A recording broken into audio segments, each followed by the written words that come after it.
What's up, guys? Welcome back to another episode of the Superior Podcast. And the fella I'm with today probably doesn't need too much of an introduction, but I am here with Sam from Built Not Bought. Thanks for coming out, man. No worries, man. This is a nice place. I'm happy to be here. It's been probably over a year since I've done a podcast, so I'm actually pretty excited. Yeah, good. We'll get to hear all of the ins and outs, but starting way back before YouTube, you sort of started...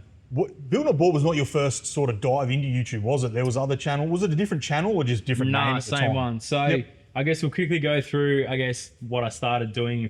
People may not have known how it all began, but it was essentially a channel that I put up for friends and family to see one trip we did. So we did Cape York. I lived in Perth. So it was Perth to Cape York and back. It was a 2-month trip. Me and about 5 mates quit our job and went. And I was like, I'll just take a camera, film some stuff. And then a lot of my family's in New Zealand. So I was like, I'll chuck up an episode, use YouTube as an easy way to just send a link to these guys overseas so they could watch it. And then all these random people started watching it and they're like, where's another episode? Where's another one? So I made another one and it kind of grew from there. And it was called Chasing Lions. That's right. Not your lions like that, but Chasing Lions on the road. So it was a big touring trip. And the Built Not Bought name came after. So initially was a Chasing Lions series. And then once I sold that car from that trip and started building my ute, this was back in the days when LS conversions were like a fresh thing. And I was getting messages on Instagram every day. How do I do this conversion? Can you show me this, show me that? And I was like replying to these people. I'm like, you know what? I'm just going to film me doing it. Because I'd done a couple before into HQs and other cars. But it was the first one into a 4-wheel drive. So I filmed it. And I was sitting at work as an engineer. We'll get into that later. But I was chatting to one of the supervisors. I'm like, fuck, I've got this little piece in the tray. That's just a blank space. What can I laser cut in there? And he's like, just put Built Not Bought. You built it yourself, you know? And I was like, go on. Threw that in there. And then that just became the name. I was like, that makes sense. It wasn't trademarked. It wasn't a registered business. So lo and behold, I own the name Built Not Bought in Australia, which was pretty cool. And started the company. And then it was a 25 episode series building that car. And it was back in the day when sponsors used to come to you. Like I got people helping with that build pretty early on. I got Super Cheap Auto was a big part of the start. I think you guys helped with a good discount on some of the gear that we put in that car as well. And then, it's been 8 years on YouTube now and it's become my full-time job. Sort of rolling ever since. Because, and that's what, like you don't come back from like a film background, do you? It's total different sort of thing. No, I have a very obsessive personality. So like when I got into just taking that camera on that trip, all of a sudden I was obsessing over filming. So I learned the ins and outs of cameras, did photos, video, and then got real deep into the editing and stuff. So that's one thing that I've sort of done along the way is learnt every aspect of it. So I haven't started a channel, then hired a camera guy, then hired an editor. I know everything about the ins and outs of doing it, which is pretty cool. So I know when I film something, I know how I'm going to edit it and understand that side of it as well. So there was no like actual training with any of that stuff. It was just kind of learning as I go. But because I obsessed over it, I used to watch a lot of YouTube and how like what went viral and like what kept people engaged and stuff. And just sort of self-taught all that from the get-go. Which that's I think a lot of the time you have to do that to be able to keep it essentially passionate, and it makes it easy for you where you're going out filming content, whether it's, you've got someone there filming or you're filming from sort of that point of view sort of style. You can definitely aim it to exactly how you know that it's going to make your job easier later on when it comes to editing and that sort of stuff. 100%. And I still edit my own videos. People may not know. Like I did have an editor for maybe a year in there, but I found like he was getting a file of all my content for the week and it was just dropped on his computer and he didn't really know where to look. And because I had filmed it, I knew exactly how I wanted it laid out. So I'd end up laying a timeline out because I could do that really quickly and then he'd do all the polishing. But it's just still quicker for me to do it. I've changed my way of editing now where I'm down in the shed. I'll film 5 minutes of doing an install or putting a certain part in and I'll run straight upstairs. Mitch will keep building the car of the stuff we don't need to film and I'll bang that 30 seconds in the timeline. And I actually do that every maybe 2-3 times a day. I'll run up and drop that bit in. So then at the end of the week, the episode's kind of done. So I don't do bulk editing. I don't land there on a bloody Monday night and I'm like, fuck, I've got to edit half-hour episode in front of me. I actually do it in little snippets. So yeah, right. That's how it works. That's an awesome way to do it, to make sure you can keep things rolling, especially in the build, especially having like Mitch to bounce back off where you're like, hey, I'll quickly run over to the computer. Yeah, 100%. Keep doing this next bit before we get to the best bit, which is, that's a massive big help for you. He was definitely a good thing to go for. Like, he helps with a lot of the stuff behind the scenes, but it's mainly building the car. I've said this a million times, like, filming a car when you're building it takes so much longer because like you have to like do this little section, explain it, then go edit it. So for him to just do the stuff in the background, you know, people say, oh, you're not building your cars yourself. Like, I still do a lot of it, but it's honestly just trying to keep the ball rolling, and him just sitting there doing all the little fiddly bits. It just has to be done. And that's exactly right. It helps you in from like a business standpoint of, you'd almost go crazy if you were spending, 10 hours a day building a car to get it filmed. Yeah. And then having to sit up for 10 hours at night editing it. Yeah. You'd go insane. Yeah. Like, so definitely having someone to, 100%. It's not the same as not building a car yourself, of just going, here's my car at a workshop and I'm going to walk around and film it. Yeah. It's definitely, it keeps you in a more of a sane mindset to keep, 100%. like, it doesn't seem like it's so much work. Like, sometimes like we were chatting before off camera, like we do a lot of our own like how-tos and instructions. Well, I do them, these guys video it. And sometimes when we're in the workshop filming something, we can take a full day, whether it's like we did a panhard rod video a few weeks back, and that was like a panhard rod essentially is 2 bolts. When you stop, film the bit explaining what I was doing and that sort of thing, it turns into a 3-hour job. And then for me to then, if I was to be the one going and editing it, it's a massive amount more work. And so and especially like with working with our camera crew and that we have here, obviously I don't edit everything because it'd look horrible. That's for sure if I did it.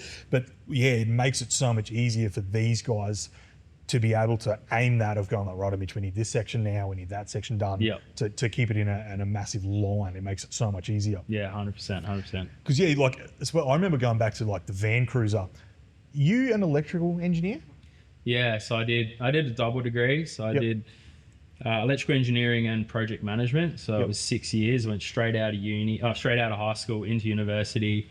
I was in high school on a music scholarship, which is a different career path that I could have gone down. But I didn't. I kept doing that just because I enjoyed it. Used to play in bands on weekends to kind of just make a bit of money while I kept doing study. But the university kind of shaped my career because I was always actually going to do mechanical engineering. But for some reason, I just understood the electrical a lot better, was better at maths. So I went down that road after my 3rd year of that course, and then I went and did electrical.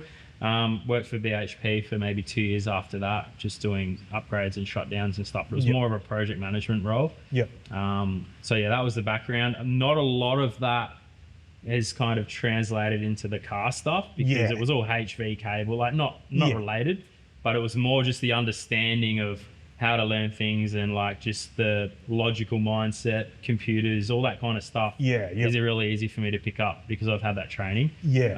But physically doing the work, it's still just learn by doing, and I'm learning every day. Because I remember I brought it up in the van cruisers, you laid like the unterminated harness out and we just went, oh, this is easy, and we're just putting plugs on, plugging things in, and I was sitting there going, like, my mind does not work like that. Like, I cannot pick up, like, wiring especially, absolute nightmare for me. And like, I watched that, I was just like, he has to be like a Sparky. I know, a lot of people hate wiring, but I always do my own engine harnesses. And I think one of my biggest episodes with the original Built Not Bought series was the wiring one. It was the same thing. I made a board that you just drop in and plug in. And it was just clean and simple for me to understand, but people are just fascinated by it. And it's not hard when you get into it, but people just get overwhelmed with bloody wires everywhere, and it's therapeutic when you sit there. No, it is definitely not therapeutic. It is a nightmare. There's not much electrical stuff with suspension, so no, that is a good thing. Yeah, we got a res line to worry about, something like that. Mechanical stuff. That is the different. But that's like you said. Like, I found it fascinating to watch you sit there and just like, this is a non-terminated harness, and just plug and pod away to get it to all run through all your Haltech system and that. And like, obviously these days, like Haltech have that plug and play stuff that makes, like when I've done my LS conversion. Easier, like I did my LS conversion, I just bought a fully terminated harness. Took me half an hour and my engine ran. Everything's labeled. Most of the plugs are there. The same thing with my RV. It was just plug in, ECU. You can ring up Haltech and they'll log into your computer and like tune your car for you to get it started. And you just sit there and they do it. Like, it's so good. Yeah, that's exactly right. But yeah, I think it is cool to see like, someone like yourself like actually gets in there and be like, no, just give me a non-terminated harness that's got a few wires where I need them. And then you just work it out, because like I cannot do that. Like I would literally go insane. I've sort of shot myself in the foot with the Built Not Bought name, and like people always go back to the original series and they're like, oh, do it like the original. And we always try and build a car in-house as much as we can, and it only leaves the shed for like a wheel alignment and a dyno tune or something like that. We try and do it all, but it's got to the point where time's a big thing. Like, it takes so long to build cars now. Like if there's someone out there who wants to do the paint for us, like we'll go for that just to save the time. And there's obviously a lot of businesses that we collaborate with and stuff as well. So you got to find that balance between like, you know, getting them to do their part and then us actually building it ourselves. Like we could literally do everything in-house, but it just doesn't open the doors for any other businesses to leverage off of us. And it also just makes it take so much longer. So 100%. Like if like me, for instance, like I've talked about it multiple times, like especially when you start, like I'm getting not older, I'm still pretty young, but like families, that sort of thing. And especially like you're running a business off the back of building cars. Like there's so much things can take away from just time of just sitting in the shed. Like I'm sure your merch and all that sort of things and getting orders out the door. You can't just be like, no, I'm building a car and not shipping orders. Like you'd have a whole bunch of angry people. Like there's definitely things you can do to make your life easier. That yes, like you're still maintaining your brand of Built Not Bought. But you've got to start looking at when you start expanding the brand into other things like merch and that sort of thing, where you can pull back on some things to make focus your time on other stuff. Exactly right. And there's so many ways in any form of business that you can shoot yourself in the foot in one corner whilst you're making the other corner work amazing. It's just and especially like we've said, having Mitch there to help you out do that and that sort of thing is a big thing in the business as well. And I'm definitely aware of like the lifespan of someone who's on social media. Like we're coming up 8-9 years, and I've always said 10 years you're kind of like old news. Like 10 years on YouTube, it gets a bit, you know, you've been around a long time. There's a lot of new people popping up, a lot of new channels and people going full time and stuff in the last, you know, 3-4 years. And they're the new shiny toy for everyone. So they're popping, which is great. Like a lot of these guys have come up and have overtaken me a long time ago. So for me, I'm aware of that, and I need to just future-proof myself a bit. So like we are looking at other businesses around my brand and you know, trying to just start something else up. So then when YouTube slowly dies off, or like, you know, I just want to go back to doing it because I love it. Like at the moment, it's like you have to do your weekly episodes. You have to like make sure that you're getting enough content out, and like you're ticking off all your sponsors, deliverables, and you're like showing up to events and that. Whereas if you can find a way to like use the brand that you've built, start something up that can now fund the channel, that's where I'm at. So I'm trying to not make Built Not Bought my sole business and income, but go back to what it was, and that was enjoying it, building what I want, filming it, not having any pressure for like a weekly episode or get this car done. So that's where I'm at the moment, and hopefully it will either die a natural death and Sam's old news, whatever, or it'll reignite a new spark into the channel and people will go back to seeing me just enjoying it instead of like popping into the camera every kind of half episode and Mitch doing this and that. I'm flat out trying to get other shit sorted. So that's where we're at. It's a bit of a period where it's like, I don't know which way it's going to go. Exactly. But we're definitely want to keep doing it for sure. That's a good thing. You do, like sometimes you see some people, and it comes across as any fame. Like you see some people that they're, for instance, a rapper that raps about, half of these people are rapping about being a drug addict.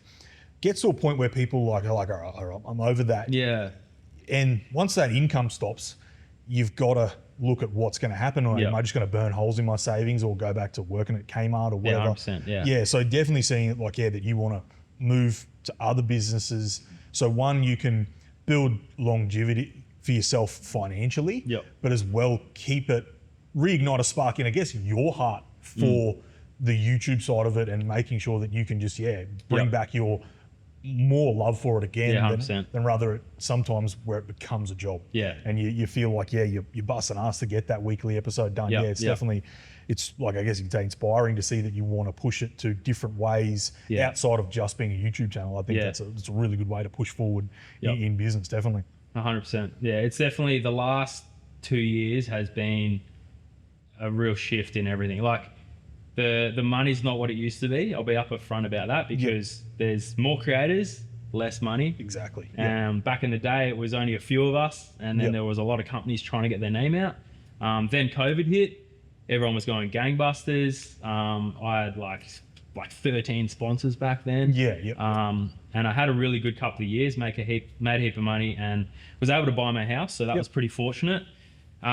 Massive mortgage, and then when everything downturned, I got hit with a pretty low blow, which was the news, the court, the drama. We'll get into that. Yep.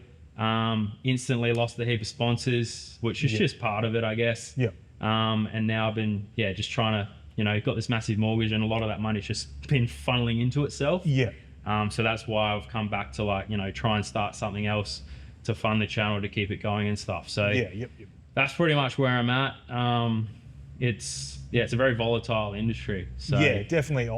Especially I guess we could get into going to court and that sort of thing. Like that can be a big shake up, whether you've made mistakes, whatever it may be. Do you want to get into that as to what so sort of happened it's the there? second time it's happened. So years ago, it was probably 2017, 2018. Yep. I had my first run-in with the law, which was in WA. There's a lot of off-road dunes and areas, and it's pretty normal. You go out there and you rip around. There's Lancelin, there's down south, there's all sorts of stuff. And I was always, as I was getting bigger on YouTube, I was always seeing these comments of people like, why are you ripping up the beach and shit? And I'm like, what do you mean? Like, this is so normal. But now I live here. I understand that the East Coast, you can't do that. You can't rip up the dunes here. But over in WA, there's areas for that. Yeah, okay. So I was doing my usual thing, and then people were complaining and stuff. And I was like, whatever. I know it's fine for me to do. Once I'd finished the patrol build, I went down south because we had always filmed up north. And it was a very stale location. We'd done it so many times. So I'm like, let's do a fresh area. We went down to a place in Yagerup, which same deal. There was dunes and stuff. We filmed an episode out there. It was a Tuesday, middle of the week. No one was there. And the finale shot was to jump this car over a dune with the sunset. And it was gangster. It was sick. I came down, smashed my sump. The diff went through the sump. Bloody oil everywhere and shit. Anyway, we got flat towed home. A cop pulled us over on the way, and he was a fan of the channel, and he's like, yeah, man, like, dude, all good. And he actually gave us a bit of a police escort to get another, couple hours down the road. A BMW went flying around us, and then he pulled him over, getting sidetracked. So it was all good. Then it was about 6 months later, I'd edited the content, released this big finale video, and I get a call from an officer, and he's like, we're charging you. I'm like, wait, what do you mean? Turns out it was the CALM, which is Conservation Area Land Management, had found footage of a tour bus that had a camera guy who zoomed in on my car and just got enough clarity to see my name on the door, sent it to the Conservation Area Land Management. And apparently we're on a specific dune that we couldn't go on. Like, there was no signs and shit. Anyway, it was a massive court battle, but I didn't have the money or the knowledge back then. And I got the call, rang just a lawyer who I could afford, and he's like, just plead guilty earlier would be the easiest way out. So I did that, lost my license for a year, and then looking back, I easily could have got out of that. But that was the first run in. And then the recent one was with Silly Sid, where we bought a car off Facebook. And I just woke up one morning, I was like, oh, let's go to Macca's and sit. So I jumped in the car and we drove down. And it was just probably 1.5 kilometers. And just driving like normal. We weren't breaking any laws driving, no speeding. It was very just get there, get back. We got pulled over on the way back. 2 officers are like, why are you driving this thing? I was like, oh, we're just making a funny video. Went to Macca's and back. And they were being filmed. They knew they were being filmed. And they said, yeah, look, you're around the corner. Get the thing out of here. Go home. All good. And that was it. That was all that happened. And then, again, the video went out. It went viral to the point where the police commissioner got hold of it. And those officers got in a lot of trouble. I don't think they lost their job, but it was no good. And that bit of content got used as an example inside the police academy of like bad policing. Okay, but because of this, I don't know who it was, but down the track, my lawyer basically said the only way this got so big is because there was either a commissioner or a politician that got hold of this, and they said, get this guy. So I was being made an example of. So about I think it was 8 months later, but the officer that was assigned my case had been on me maybe 3 months full time, just watching me. Yep. He decided to strike one night. He came in with 6 cops, 3 compliance officers, banged me door, or didn't bang it down. They banged on me door at 9:30 at night. I was sitting on me lounge in me undies, and they came in so hot and heavy. I was like, what is going on? And it was a raid. That's when my lawyer was like, dude, the only way people get raided is like drugs, weapons, like for a traffic offense. That's where it's come from higher up. Yeah, exactly. So they took all my laptops, computers, phones, hard drives, everything. Went through every single vehicle, defected every car they could, put 3 on a truck and took them to impound. Like it was just insane. Over me going to McDonald's. So what the fuck? So, but what they did is they used all that content, hard drives, went through every bit of video or footage on my phone ever, and found every time I'd done a skid, I was filming while driving. Like there was a bunch of offences of me, like, you know, going up the beach at DI and you put a post up, oh, this is beautiful, like shit like that. Every single one was using phone while driving on a road, because the beach is a road here. Beach is class of the road. So they smacked me with 26 criminal charges, took me to court. I was facing like 3 months prison. Like this is wild. This is full on. So I was probably 40 grand deep in legal fees. We're trying to fight it. I'm like, this is out of control. We managed to get it reduced down to 3, which was the original 3, driving silly Sid. And there were a couple other charges they built around that. There was like a reckless, and then there was, one of the fines that sticked was actually doing a burnout in my driveway when I had my housewarming. So I was like celebrating getting my, first house. Did a skid with all the boys in your driveway. So fun fact, if you're watching this, you can get bloody arrested for doing a skid on private property. And it's because it becomes under endangering lives. It wasn't a traffic offence. It was, you can't have your mates filming around the car while you're doing a skid. So set up a tripod. So that was another one I got stung for. So those 3 combined were 6 months license each. 2 were concurrent. So it was, 12-month license lost. And just immediately the big sponsors dropped off. So we got your Supercheap, your Bendix. These are all, companies that promote, road safety and stuff. It didn't, all the marketing managers I dealt with were like, dude, I'm batting for you. Like, this is shit. But it was their bosses who didn't know me from a bar of soap. Are like, we got it cutting. So first week I probably lost 4 or 5 sponsors, which sucked. And this was before I'd even been like charged. This is like allegedly Sam did this. But as soon as you're on the news for something bad, you just get thrown under the bus. So that took probably 18 months in court. And that just kind of was a low blow for that time in my life, and then losing all that money in sponsors while I just paid for this huge bloody mortgage. It was sort of hard to come back from. A lot of the sponsors who had supported me for a long time stuck around, which is good. Obviously Superior Engineering, like you guys have been probably partnered with me for like 6-7 years now. I think it has been I was one of the first. I remember back in the old shed, I was trying to educate Mick about like influencer marketing and that. I think I was your first paid sponsor ever, and we're finally gone on from that, which is really cool. But I've managed to keep a few of them, but that's sort of the story. There's a lot of little things in between, but look, end of the day, I got to set the right example. What I did was wrong, and I think it just goes to show that in Australia, like the law here is very black and white. Like you cannot get away with anything, like tricking things with camera or saying this road's closed and this and that. You just can't, which sucks. And that's why a lot of the builds now need to be above board. Everything's got to be legal. So if you want to go do dumb shit, you got to bloody move to America or something where they just don't really care.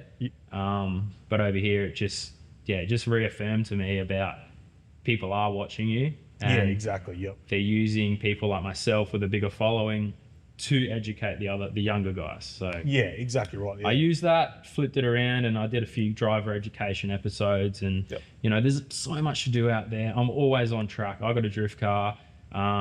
there's always events. If you want to go skid your car, there's so many places you can go to do it. So that's really good that there's events and places that allow you to do that.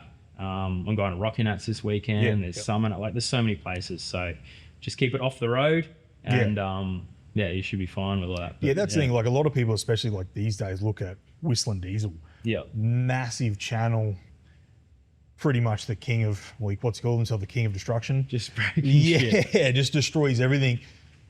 Like, a lot of, like you just said, you can get done. In Australia, you can't do that. Like, you seen Sea Boys TV? Heard of them? No, they're the same, but they're in Canada. Yep. Everything they build, as soon as they build it in the workshop, we're talking crazy shit. Like, bloody little minivans with Harley motors, or like they're putting electric Stark motors in go-karts. As soon as they build it, they leave their shed, go straight onto their main road, which is like a highway, do like a speed test, no helmet, and they're just filming this thing doing like 140 past, and like, it works. Yeah. No one gives a shit. Yeah. That's here. It's like, yeah, exactly right. And that's the thing, like, we do it as well with, when we look at the content we create at work, we realize, because we promote street legal cars and that sort of thing as well, comes to a point that we know that Transport Department and traffic police and that sort of thing do watch what we're doing. Yeah. And that's something that a lot of people don't understand when we do it, is we have to know that we're 100% down the line, because for every good person and great customer that we have watching it,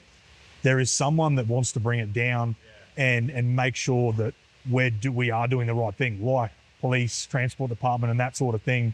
We don't have as much freedom in Australia.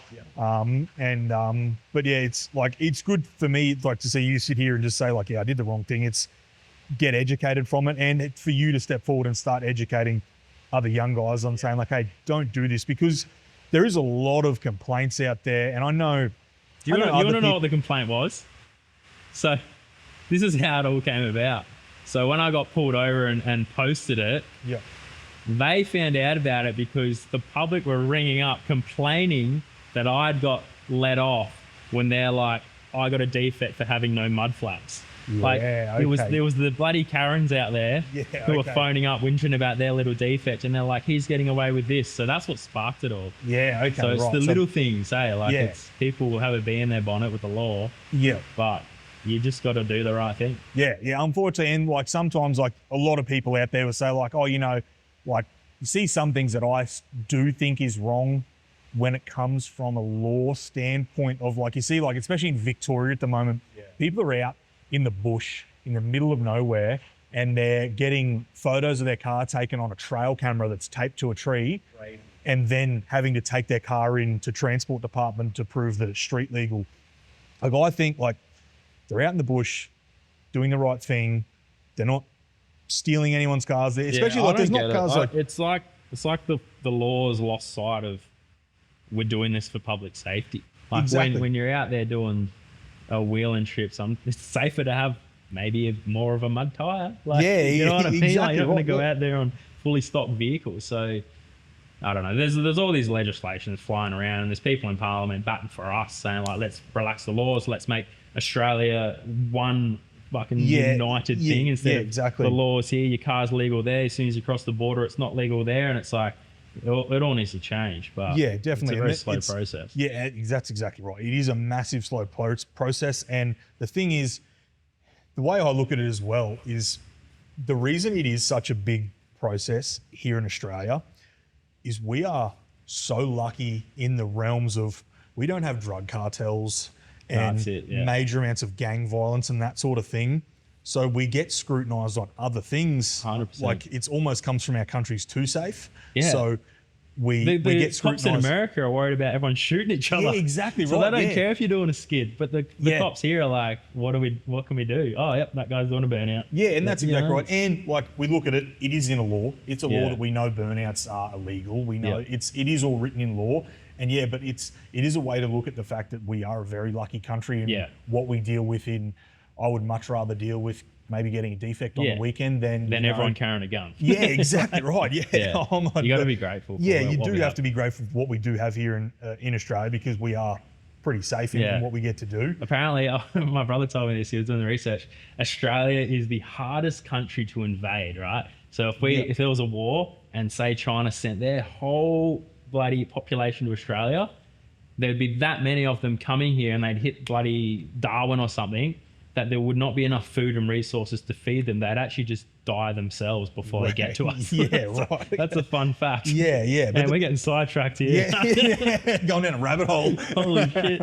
But yeah, that's like the way I look at it. And for me, I think it's good for you and for the listeners to hear your point of view on that, and the fact that you've been able to grow from that in what you do, and just as a person. Dude, I had a list of awesome content ideas straight in the bin, because it's just it's too risky. Exactly. And then you got to find that blend between, you know, a car or a build or an episode that people want to watch, and what do people want to watch? Shit they haven't seen before, cool stuff, big stuff, whatever.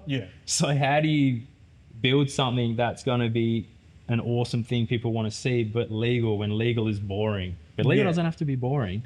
But that's sort of the fine line we're running, and that's where it's like, oh, why didn't you do this? Or, oh, you should put 37s on it and shit. And it's like, we just can't anymore. Yeah, that's exactly and you right. see these other sick builds popping up. There's a lot of Instagram pages that are popping because these cars are huge and gangster. But as soon as they got a little bit bigger, ran YouTube and the law sees them, they're going to have the same, they're going to run into the same problems we do, which is exactly trying to build things legal, set the right example. So that's sort of where it's gone down, and that's why a lot of these people are trying to just build a safe car. So you gotta look at other things and what they're doing with the car, or where they're going with the car, and that. And it's like, it's definitely shifted a lot. Yeah, there's definitely stuff that we can do that's cool. Like at Superior, we've built plenty of pretty cool cars. And you do get those people that get upset about like that. Now we have like cars that are street legal with 37s. It's like, well, why do you need 37s? We have to realize that obviously everyone has a different opinion. There's nothing wrong with that person saying that they don't like that people have 37s. But then there's also nothing wrong with the guy that says, I love my 37s.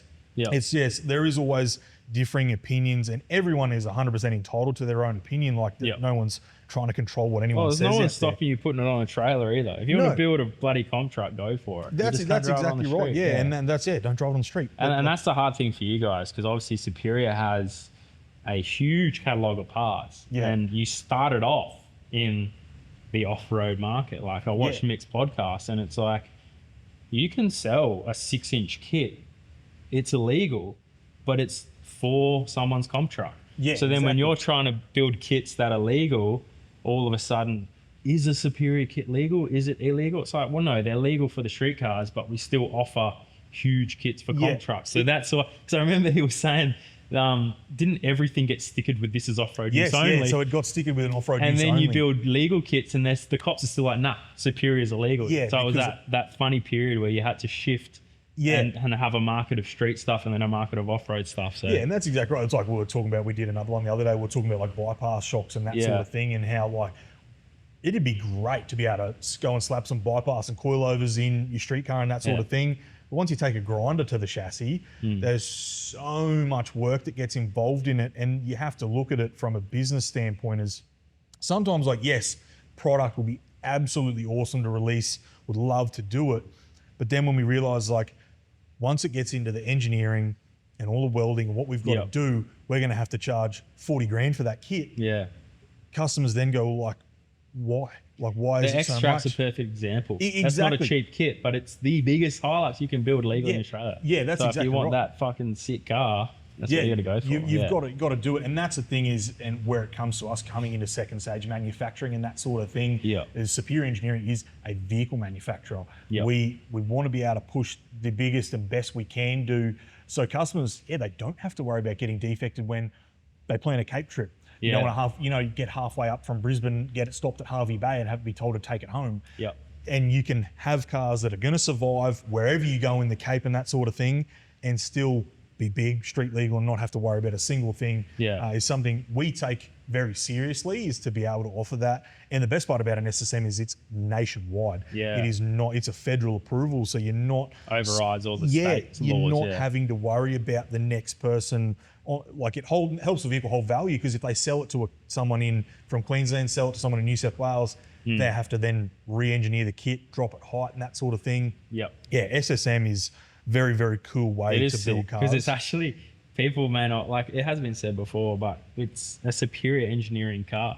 So you buy a HSV, that isn't a Holden anymore, it's a HSV. If you get a bloody 300 with the Superior Outback kit, it's now registered as a superior engineering 300, which is sick. Yeah, and it's cool. Like because I've never dealt on the SSM side of it. I always just came from like international sales. Yeah. So engineering was never a thing that I dealt with. Yeah. And then into the phone sales, and we had our SSM department.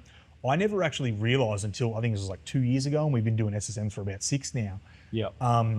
That when they search, police pull up behind you and their computer instantly searches a rego, it comes up as a superior engineering Land Cruiser. I always thought it came up as Toyota modified and said second stage manufacturing, but no, it just straight up says superior engineering. Yeah. So, and that's where the police... it's considered stock. Yeah, exactly right. It is essentially a stock standard vehicle. And we said about this with Mick's podcast, we have to market it as a 5-inch 37 kit, because if we just say, here's our stock Outback Tourer, people are like, it doesn't sort of make sense. Yeah. But it's 5-inch lift, 37s, big flares, coil conversion, leaf, whichever way you want it. We have, it's all street legal wherever you go. And it's But then you can't add 2 inches to that. No, you That's can't. the thing. It's like, I got a stock 300, let's put a 2-inch lift. No, it doesn't work like that. If it's second stage manufacturing, I think that's just a limit. That's exactly right. Yeah, and that's another. You do get that question a lot, as people don't understand, like where you have.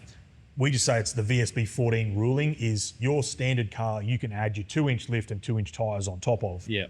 Once it's got a second stage manufacturing placard, and a lot of people don't understand this as well. If you can, sometimes, I don't know if Toyota do it too much anymore, but there was a model of Hiluxes that came out, not the wide track ones or anything. They came out from Toyota with a second stage manufacturing plaque on them. Oh, wow, yeah. And what that does, as per the second stage manufacturing rule book and that with that federal approval, it states this vehicle must remain as per the second stage manufacturing you can't approval. Yeah. So you cannot, even you've got a stock, what is classed as a stock standard Hilux, you can't put your 2-inch lift, you can't put your 2-inch tyre size increase on it. Right. So it has to remain. The only way you can then modify a second stage manufacturing car is still pre-rego with another second stage manufacturing. It is, it is a very, very strict rule in the book. So where people come to us like, does that mean I can now run a 9-inch lift in 40s? No. There's the blanket rule of no. But 5-inch 37 Cruiser is pretty darn big. So it's but I want to build one. Hey? I want to build a cruiser. Hey. I've never ever had one. People know this. I've like shat on 79s all my life. But you know what? I think it's time. I think it's time. I have an idea for a 79. Mate, it's game changing. It hasn't been done before. Yeah, everyone heard says that before. Yeah. Oh, that's one of the funniest things out there. It's just this cult following. It's crazy. And that saying had a cult following for a while. Yeah, there. just with anything. It was literally like any time someone would bring out a new tray or a new bull bar, everything was game changer. It was just like, I wonder where it came from. Yeah, that'd be. Actually, you know what I did create, which is stuck? Rig rundown. I created that. And I know I created it because I know where I got it from, and it had nothing to do with forward driving or cars. Yeah, okay, so right. Yep. Years ago when I started the Rig Rundown series, I think it was once a month we'd film someone's car or whatever. Yep.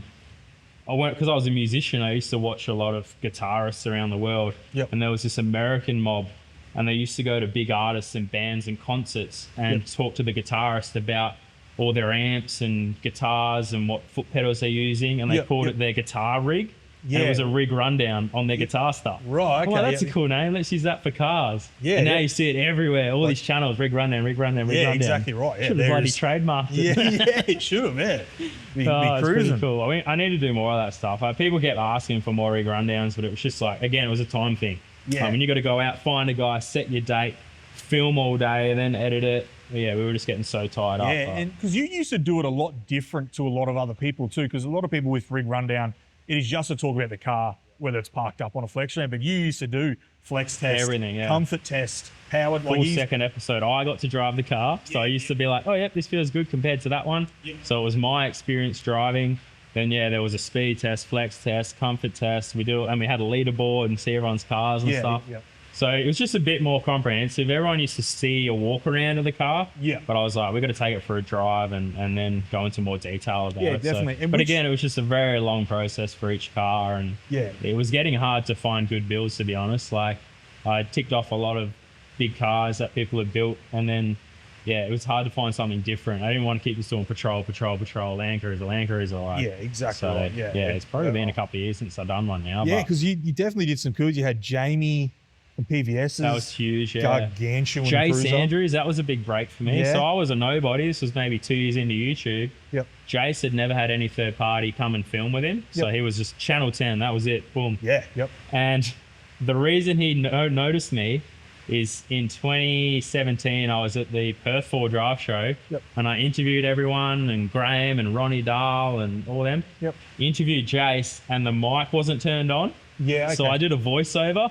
Yeah, right. And then when Jace was talking on the voiceover, I put a voice on. I'm like, yeah, man, it's really cool. And I made it sound funny. Yep, yep. Because it stood out. Someone sent it to him and he laughed. He was like, that's funny as fuck. And then I said, can I come film your car? And he's like, yeah, why not? So I was like, holy shit. Bought all this new camera gear, lights, fucking loaded it in a fucking suitcase. I just jetted off to Queensland. Had no license then. That was the first time I lost it. So I had to get a friend to drive me all out to Jace's place. Yeah. And I got to film his black and black 79. So that was cool. So, yeah, some sick cars there. I did the twins FJ with the VDJ in it. Yep. Yeah, the not the Unimog, the G63, that massive G-Wagon. That was so sick. This was years ago. That one. Yeah, okay. So this guy, he sells private jets for a living. So he's cashed up. He has 17 G-Wagons. Holy Jesus. But one of them, he built as a tourer, and it's massive. Yeah, and he flew me down on his private jet. And like, there was a lineup of Mercedes, like GLE 63 and S-Class, all this shit. And he's like, pick one. Fucking driving around these Mercedes. I'm like, should we film the car now? Film the car. Then we went jet skiing, and then he bought me this $500 Wagyu steak. And then I flew back to my hotel room in Brisbane or whatever. And I'm like, what the fuck kind of day? Just like, is this how rich people live? Like, this is wild, bro.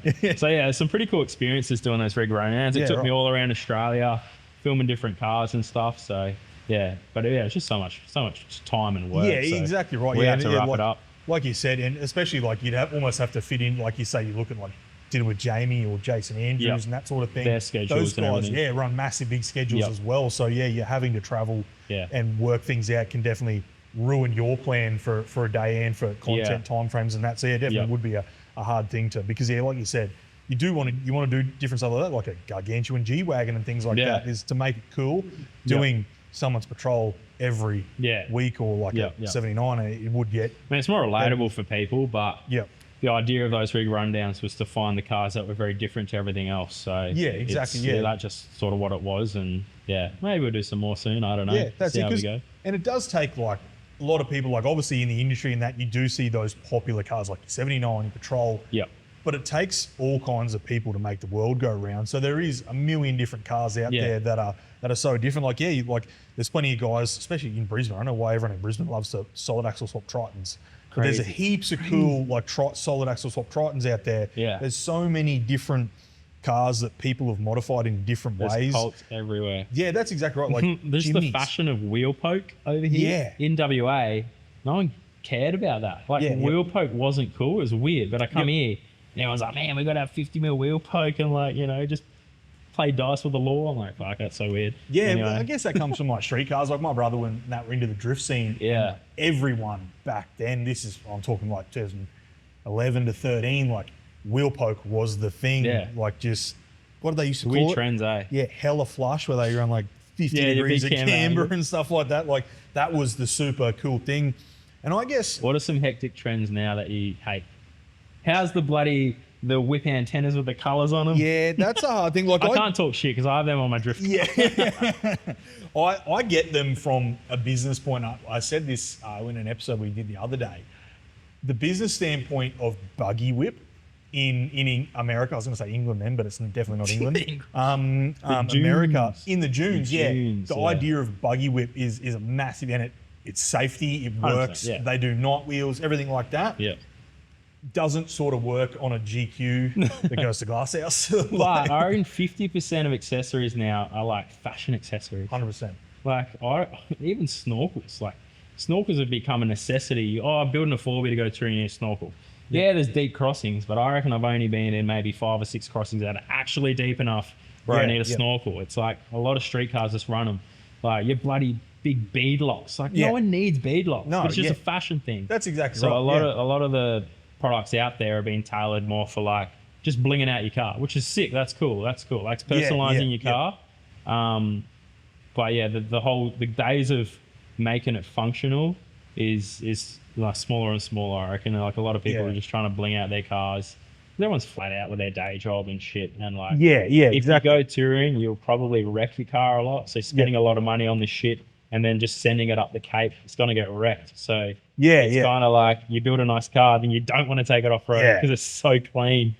Yeah, that's like me. Like I run beadlocks, but my car is one day it'll be a comp truck. Currently, it's just a truck because I've never competed in it. Yeah. But like I run beadlocks. My beadlocks when I bought them was $700 each. And they're probably worth more than that now because the business is no longer gone and they're like a real classic, like Walker Evans Racing. Yeah. And the first time I scratched them off road, I was like, that sucks. Like, I really hate that. Like, but again, like, there is a lot of stuff out there. Me personally, one of the mods I dislike the most, and there is nothing wrong with it in functionality. I personally think they should be a tray top tent or a trailer top tent. Shouldn't be a rooftop tent. Yeah. It is the key component of making your car handle horribly is a massive rooftop tent. Just like, sticking it up. Yeah, exactly right. And some of them, I know there is a lot of companies out there now that are focusing on making them super lightweight, super thin. Yeah. Some of them I've seen out there are almost a foot thick. Crazy. It's like that would ruin how your car handles. Yeah. Like I had one of my parents' friends, he got a core conversion on his Cruiser done through us, and he came back and he's like, my car drives horrible. He's just like, I hate how it handles. And I walked out to the, and it's a single cab Cruiser, so there's only ever two people in it. Yep. So I walked out to the car park. I was like, let's have a look at it. He had a camper trailer on the back of it and a rooftop tent on. And I was like, Keith, I'm like, a rooftop there? There's only two ears. Why do you need a rooftop and a camper trailer? And he's like, well, what do I do? And then when I started looking at his rooftop tent, it probably hung over the back of the tray on a single cab, probably 300-400 mil. Right. I was like, push the weight forward. He's like, oh, it feels like it's got no caster in that. I'm like, wheels hanging off the I'm like, you've got all the weight hanging over your tow bar. Yeah. Like, either take the rooftop tent off or push it forward, hang it over the canopy or over the cab of the car. Yeah. And he's like, oh, it makes it hard to get into. It's just like, you either make it hard to get into at night or make it hard to drive all day. Like you've got to look at it. And that's my thing. Like I want a rooftop tent so I can put it on my car trailer and drive the bonnet in underneath it. But rooftop tents, they alarm me in the way of, some people aren't fantastic drivers out there. Yeah. And I know there is a lot of great drivers out there, but going and putting a 60 kilo rooftop tent 2 meters off the ground and swinging it around is definitely, it's a scary thing. Yeah. In my part, especially on 80 series. Rooftop tents on 80 series. 80 series have body roll from factory. Yeah. Just leave the rooftop tent off it. Oh God. Yeah. They go out there and they just load all these accessories on. Yeah. Yeah. And it's one of those things like, especially with the engineering and stuff, you're doing your lanes change test. Oh my God. That's without a rooftop. Yeah. And then people are out there just like, whoa, I'm going to pull my sway bars out too because it flexes more, and then just like fucking all over the road. Yeah, no good. Yeah, no. And it's like, I've always been a simple camper when it came like with my current Patrol. It was my daily driver until I rolled it. But I had I had a toolbox on the back with a pan and a cooktop and then swagger go in the back. And it's an extra cab, and I was lucky enough, I have a really slimline Trailblazer fridge. Yeah. And it fit in the extra cab behind the seats. Yeah. So it was never a heavy car, so it handled amazing. Yeah. Even, I say amazing, but it had a 6-inch lift and no sway bars, so it was horrible. Yeah. For what it was. Yeah. But for what it was, it really, really handled great. Yeah. And that's what I see people now with so much weight in cars, making them, and they're sacrificing what I believe is sacrificing handle and comfort in driving, getting to the location so they're comfy in the location. And like me, with the touring style I like is I love to be able to pull up at camp there the night, but go driving around the area or just camp in that one spot for a night so I can explore the whole area. Yeah. Having some of these setups I see out there these days, it's like that. Like I couldn't have that. I'd rather a fire and a couple of snags on a stick than a coffee machine in the back of my Cruiser or something. It's definitely, and it's just different people coming into the four-wheel drive industry. The industry changes and that sort of thing. There's nothing wrong with what those people do. It's their preference, but it's just my preferences. I like lightweight cars and being, I guess, uncomfortable at camp to be comfortable in the car. Some of the big setups out there do worry me. Like some of these American trucks are huge. Like it's getting to the point where I think I seen someone the other day, they built a car and the GVM's 8.7 ton. Wow. So what are you putting in the car? That's like crazy. 8.7 ton. Like it may look massive. That's like, I think that's an F550. Yeah. It's 8.7. So gargantuan car from factory, but then like the stuff they're putting into them to where they need that kind of GVM. Such a big amount of stuff. Like I couldn't think of that much stuff to take away camping that my car would weigh 8.7 ton. Wow. Oh, the American trucks are like, who knows where it's going to go? Yeah. They're getting bigger and bigger, but also more accessible, cheaper, more importers, more converters, more parts coming out. Exactly. You guys are bringing some kits in soon? Yes, we brought a whole bunch of kits in. They sold drastically quick. Unfortunately, we have just been, I guess, not us wasting time, getting our time wasted, getting more kits in. But we're definitely working very hard. You're running out of racking already. We don't have racking, and we're trying to import enough kits as well. Like everything's coming in a 40-foot container from America. So getting the kits and knowing the market.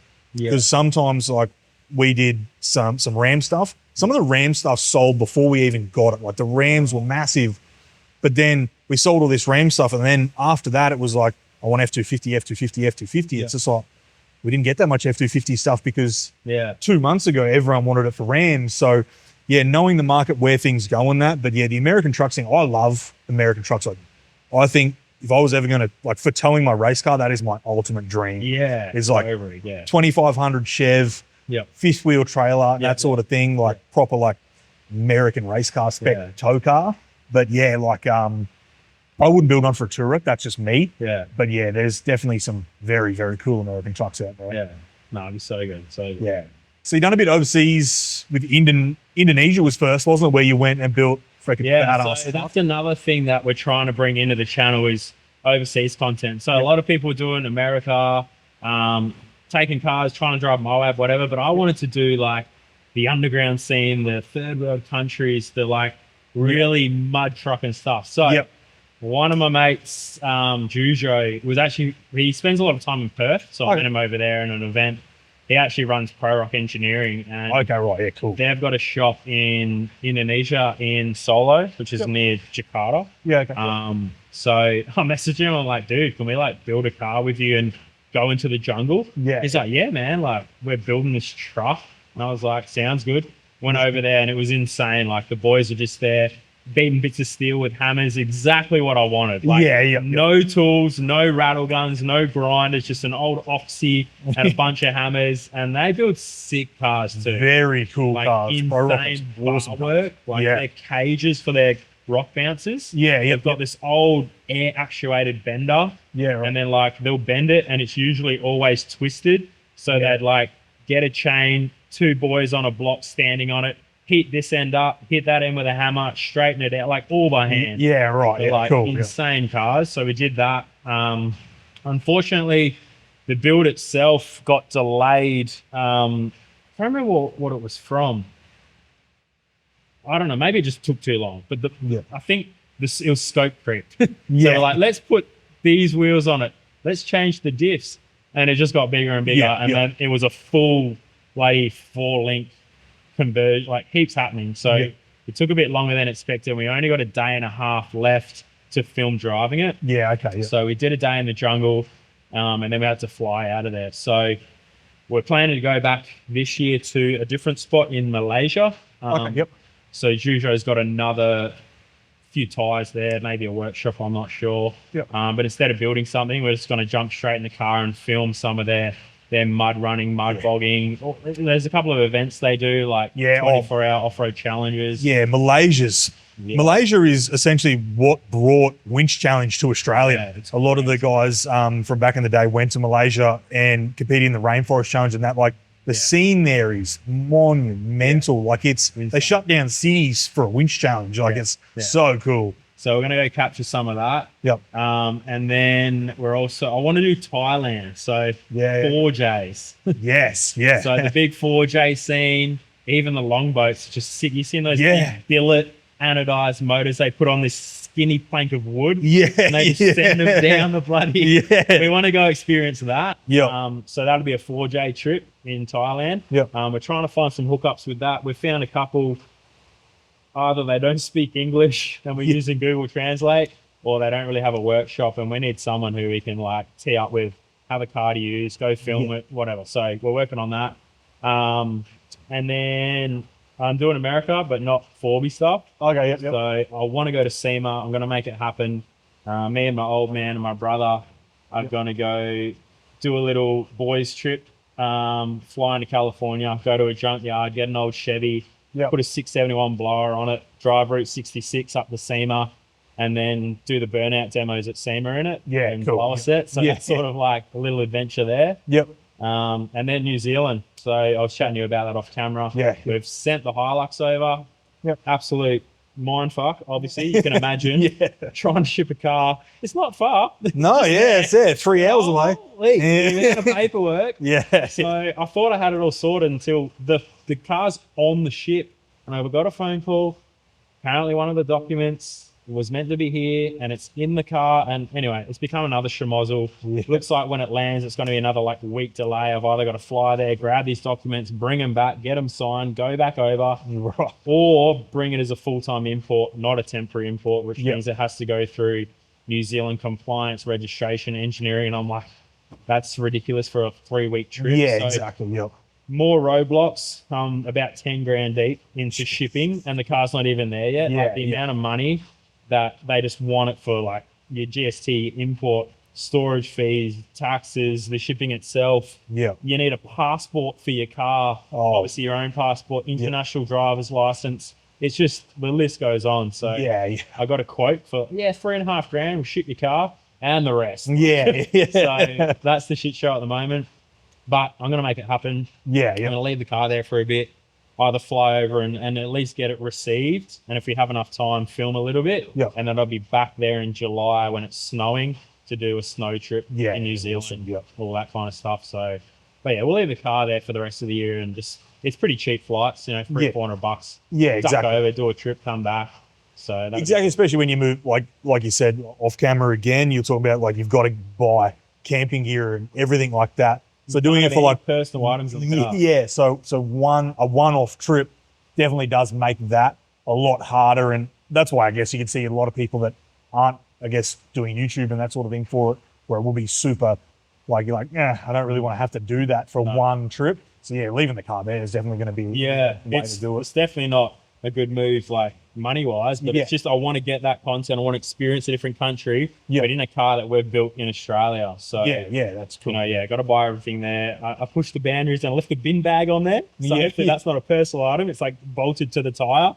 So we got a bin bag when we arrive. That's about it. The other thing I was worried about was quarantine. So massive, like I didn't want it delayed again. If it arrives and it doesn't pass quarantine, it gets stored. They have to spray it every couple of days. So I had the thing steam clean, detailed. I mean, this car's 30 plus years old. Like to get it to a state where the quarantine guys are happy because they're swab testing carpet, all sorts of shit.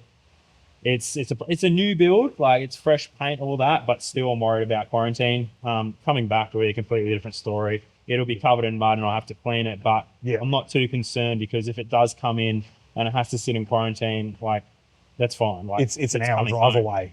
I'm not sitting in New Zealand in an Airbnb paying every night waiting for this car to be released. So hopefully, fingers crossed, it lands. I can get the car straight away. But we're still in a shit fight with paperwork at the moment. It is like I know people that have gone over. One of my dad's mates back in the day, he actually went to Malaysia and competed took his patrol comp truck over and competed in the Rainforest Challenge there. And it got to a point they were going to burn his car in Brisbane because of he spent a week over there in the jungle in the mud. They were like, hey man, it didn't and he paid them in Malaysia to clean it. It wasn't up to Australian standards. They were like, hey, we're going to incinerate your car. And he had to go and pay a massive amount of money to get it cleaned and that sort of thing. So they would release it. Yeah, So, detail it by 2 different mobs, then get a quarantine clean, which is a steam cleaning and sanitization. And then when it arrives in Australia, you can still opt to have another clean before it gets inspected. So that's probably what will have to happen coming back, because we are going into the bush and jumps on that. But going there, I've tried to, it's all fresh paint. I've tried to keep it schmicko. So hopefully nice cruisy way, especially like you've said, like it was a fresh build, clean it, get it, or sort of hopefully it'll be a bit smoother once it finally gets to New Zealand and the paper trail finally catches up with it. I guess we'll wrap up with future things. What have you got planned that you want to let go? Well, there's some things I can't really talk about, but we got Mitch's GQ. So this was honestly, because I've got so much happening in the background with starting up new businesses and stuff, I was like, Mitch is like, can I build a car? I'm like, go for it, dude. Like, I don't have the time to film right now. So while I'm doing other shit, Mitch has got, I'm like, here's the wallet, here's a dream car, got him a GQ, and I'm letting him do it how he wants. So he's got a bit of a budget, but he's picking color, motor, paint, suspension, everything. So he's gone for a GQ with a tub, an original GQ tub, which is cool. We've got your 4-inch 35s kit. So again, we're trying to build the biggest, fastest, coolest bloody GQ, but street legal. I think we're doing, actually, I might not give away the color yet, because he'll keep that secret. It's going to have a twin turbo LS. Wow, That's going to be 6 litre, couple of turbos, very symmetrical engine bay. We're shaving the engine bay. It's all going to be painted shiny, brand new. All the intercooler piping and that I'm going to make, like, have the reverse rotation turbo, so they're symmetrical. Have all that done in. But again, street legal, like, we'll have to do screamers all plumbed back into exhaust and everything, so it's all legal. So once we get the motor received and it's back from paint, it's be a heap of fab work. So again, we'll try and do much of that as can myself, and Mitch has been learning more and more on the TIG welder. Any fancy flash bits that are going to be seen, we might get some of the boys to just run their welds over it and stuff. Exactly. But again, we'll try and at least mock it all up and get it done ourselves. And it's just going to be a bit of a nice car to drive. Like, we're not doing crazy coilovers and that. Like, it's just a nice suspension kit. Slimline little rooftop on the tub. We're not going on the roof. Yes. Nice and low. Actually, it's very cool the way he did that. I don't know if you've seen it, but he's built a frame that comes up on struts, and then the rooftop pops up on that again. So you can actually pop your rooftop and then still lift it while it's open to get into the tub. So perfect. Cool. That is very cool. But then when it's shut, it's all nice and slim and tucked in. Awesome. So that should be pretty unique. There's not many tubs out there. I was thinking, you never see them unless it's on someone's farm and rusting to bits. That'd be real cool. All got changed. We've had to cut the tub a bit, move the arch back, because we've gone for a wagon chassis. Didn't match the ute, the GU diffs, like there's all these different things. So there's a bit of mucking around getting all that to line up, and body panels and shit to sit right. We had to make our own tray mounts and everything. So that's the current main built not bought build happening at the moment. In between, we just had some Hilux stuff, and there'll be like New Zealand content coming out. I do touch a little bit on my cars, like with the Chevy. So I did Flex C, the big monster truck, twin turbo, big block thing. We're putting that motor in the Chevy, which is a 69 wagon. Cool. Left-hand drive, big yank tank American thing. Cool. Build that into a bit more of a burnout car, so that won't be registered. It'll just be for like summer nats, rocking outs, shows, power crews, all that. So I'm working on that. And then I've got a R32 Skyline drift car, which is going to be more of a comp car. So it's going to have like sequential, winters diff, 1,000 horsepower, LS, everything. Cool. So that's sort of my next level of my sort of drifting career. So I'm trying to do more demos. Exactly. To do some demo stuff at power crews. And the dream is to do like demos at bloody Bathurst and shit. Like Bullen's got against the bloody S13. That thing is I'm like, I want to do that one day. So slowly work up to that and do more demo shit, which should be cool. So that's sort of what's happening.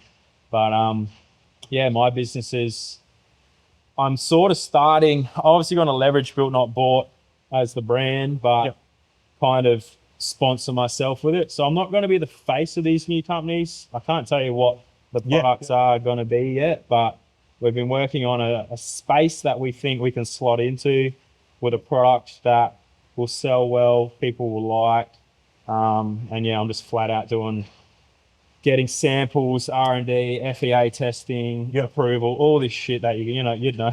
Yeah. Anything that you're putting on a car has to be ADR approved, blah, blah, blah. So yeah, once that launches, it should be a good little business to like grow on the side. And then once I've got my time back, dump a heap of money back into the channel, we can just go back to building cool shit. Yeah, awesome. Not having to worry about making it your day job anymore. So yeah, exactly. That's where I'm at. You could call it my retirement fund. Yeah, I don't know. 10 years on YouTube. I think me and Matt Baker have been on there for a long time. We sort of started at a similar time. Yeah, okay, right. Ronnie Dale's got maybe another 5 years on us. Yeah, so he's been around a long time, Ronnie. Yeah. So no, it's good though. I still love YouTube, man. It's never a job for me. Yeah, it's exactly. Still always like I wake up and like, dude, this is sick. I get to build my own shit all day. But I just wish there was more time in the day. Like, exactly. I'd add on other stuff, it's like, so yeah. But no, I'm excited to see you be able to, gain more love for it back and that sort of thing, and take a bit more. I'm very excited to see where it goes for you, man. I think it's going to be good. Yeah, keen to see some products come out and start seeing, pushing different envelopes as well. Yeah, 100%. Awesome. I've spent a lot of time in this industry now, and so hopefully got enough knowledge to like, bring something to market that should be good for people. So awesome. It's exciting times. No, I'm very keen to see you keep pushing, and hopefully 10 years doesn't just run out for you and it turn the tap off then and there. Yeah, nah. I'm not hanging up the boots. I'm not a bloody race car driver. Yeah.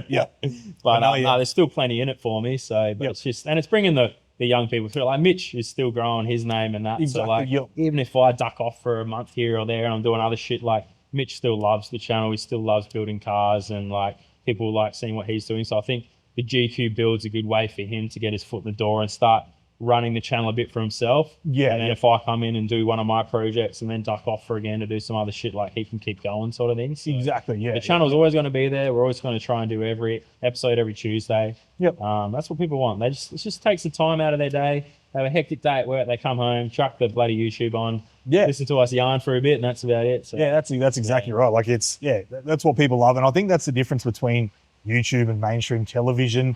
Mainstream television, you turn it on, you know exactly what's going to happen. Everything's scripted, boring. That's what I think why YouTube is such a good thing, and having creators like yourself out there pushing the envelope, doing things differently than mainstream media and keeping it boring and that sort of thing. I think it's awesome, and it's always going to be a big thing. But it's good. I really think it's good to see you pushing it. Having Mitch push the channel as well is it's a really, really good thing. No, it's good. Thanks for having us on, man. No worries at all, man. Thank you so much for coming out. We appreciate it.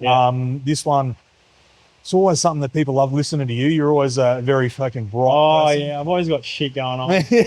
I'm very, you could call me controversial, but I don't know. Hey, that's it. Some people call you controversial, but man, we just have to say thanks for coming out. Yeah, no worries. And we look forward to seeing more from you. Yeah, we'll see you next time. All right, guys, that is it from us for this episode. Make sure you like and subscribe, and make sure you hit up, and you probably already do, the Build Not Board YouTube channel, Instagram, and Facebook. Sam's got plenty of cool shit coming. So you will catch up with us on the next episode. Sam won't be here, but I will be. Catch up with you soon.